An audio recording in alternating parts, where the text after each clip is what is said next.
തൃശൂർ കാഞ്ഞാണിയിൽ ആംബുലൻസിന് തടസ്സം സൃഷ്ടിച്ച് സ്വകാര്യ ബസ്സുകളുടെ മത്സരയോട്ടം. ട്രാഫിക് ബ്ലോക്ക് മറികടന്ന് തെറ്റായ ദിശയിലെത്തിയ ബസ്സുകളാണ് ആംബുലൻസിന്റെ യാത്ര തടസ്സപ്പെടുത്തിയത്. ആദ്യം ആ ദൃശ്യങ്ങൾ കാണാം.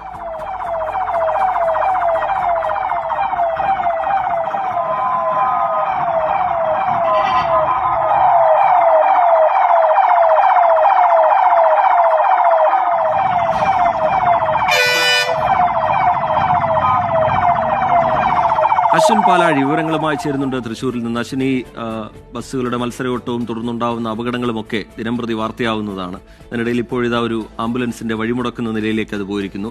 നടപടി ഉണ്ടായിട്ടുണ്ടോ അശ്വിൻ?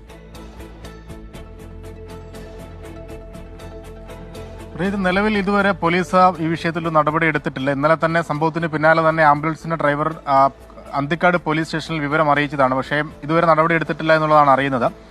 പുത്തൻപീടികയിലെ ഒരു ആശുപത്രിയിൽ നിന്നും തൃശ്ശൂരിലെ മറ്റൊരു ആശുപത്രിയിലേക്ക് അതീവ ഗുരുതരാവസ്ഥയിലുള്ള ഒരു രോഗിയുമായാണ് ഈ ആംബുലൻസ് വൈകുന്നേരം 4:30 ഇന്നലെ വൈകിട്ട് യാത്ര തിരിച്ചത്.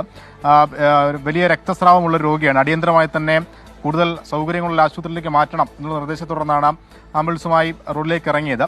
ഈ കാഞ്ഞാണിയിൽ സ്വാഭാവികമായി എല്ലാ ദിവസവും വൈകുന്നേരങ്ങളിൽ തിരക്കുണ്ടാവാറുള്ളതാണ്. അതിനിടെയാണ് ഈ വാഹനത്തിന്റെ വലിയ നിരയുടെ ഏറ്റവും പുറകിൽ നിന്ന് 3 സ്വകാര്യ ബസ്സുകൾ അമിത വേഗത്തിൽ എതിർദിശയിൽ തെറ്റായ ദിശയിൽ കയറി മുന്നിലേക്ക് എത്താനുള്ള ശ്രമവുമായി വരുന്നത്. അതിനിടെയാണ് ആംബുലൻസിന്റെ വഴി തടസ്സപ്പെടുന്നത്.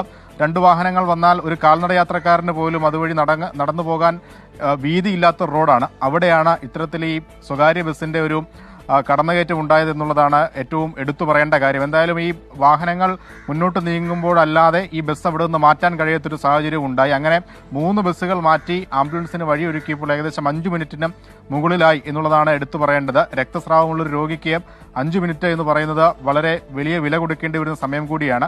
ഏതായാലും അങ്ങനെ ഏറെ വൈകിയാണ് ആശുപത്രിയിൽ എത്തിയത്. രോഗിക്ക് വലിയ പ്രശ്നങ്ങളില്ല എന്നുള്ളത് ആശ്വാസകരമാണ്.